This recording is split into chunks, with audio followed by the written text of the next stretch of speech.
The Emperor's New Clothes by Hans Christian Andersen. Episode 1. The Invisible Cloth.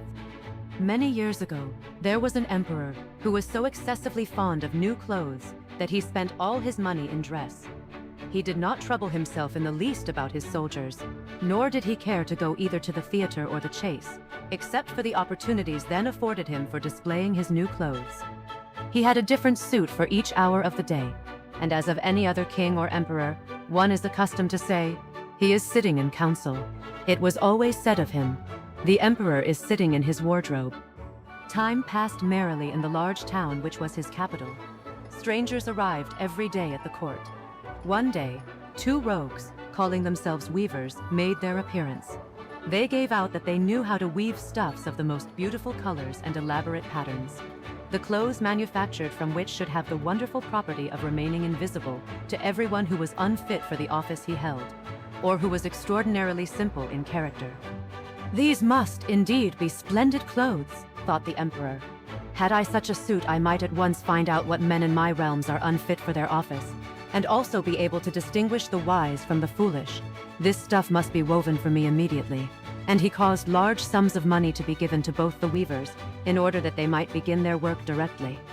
So the two pretended weavers set up two looms, and affected to work very busily, though in reality they did nothing at all.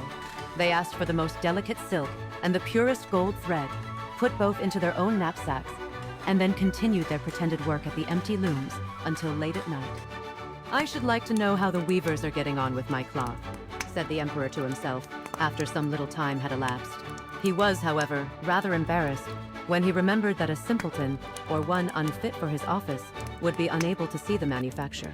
To be sure, he thought he had nothing to risk in his own person, but yet he would prefer sending somebody else to bring him intelligence about the weavers and their work before he troubled himself in the affair. All the people throughout the city had heard of the wonderful property the cloth was to possess, and all were anxious to learn how wise or how ignorant their neighbors might prove to be. "I will send my faithful old minister to the weavers," said the emperor at last, after some deliberation. "He will be best able to see how the cloth looks, for he is a man of sense, and no one can be more suitable for his office than he is." So the faithful old minister went into the hall, where the knaves were working with all their might at their empty looms. "What can be the meaning of this?" thought the old man, opening his eyes very wide. "I cannot discover the least bit of thread on the looms." However, he did not express his thoughts aloud.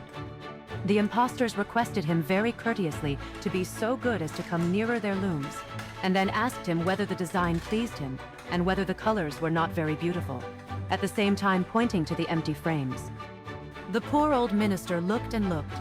He could not discover anything on the looms, for a very good reason, viz., there was nothing there. "What?" thought he again. "Is it possible that I am a simpleton?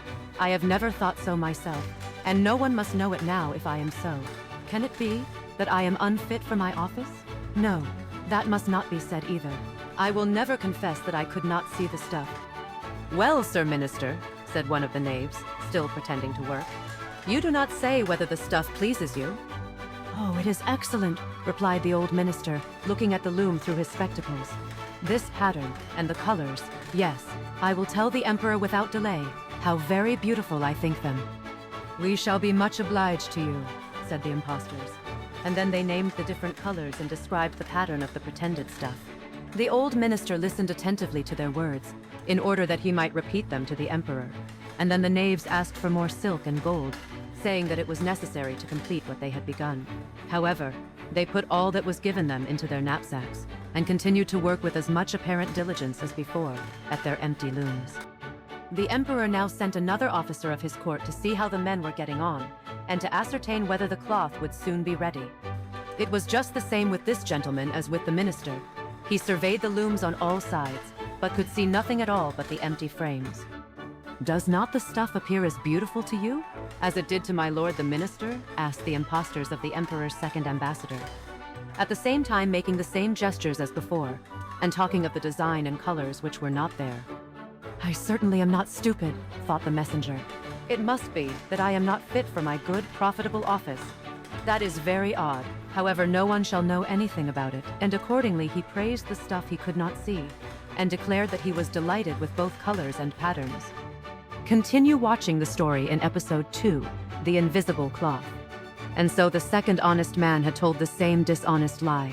But how many more would follow before someone dared to speak the truth?